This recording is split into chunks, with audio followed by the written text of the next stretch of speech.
Date అయిపోవచ్చింది.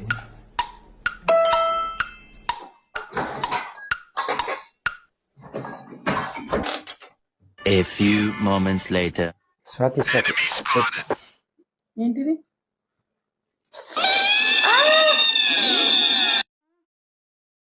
ఏమైంది, మీకు పిచ్చి పట్టిందా? పిచ్చి కాదు. ఇందాక మెడికల్ బాక్స్ లో అన్ని చూస్తా ఉంటుంటే బర్నాల్ ఎక్స్పైరీ డేట్ దగ్గరకు వచ్చింది. ఇంతవరకు వాడిన కూడా వాడలే. అందుకోసమే మళ్ళీ బర్నాల్ వేస్ట్ అయిపోద్ది కదా. సో అందుకని బర్నాల్ వేద్దామని.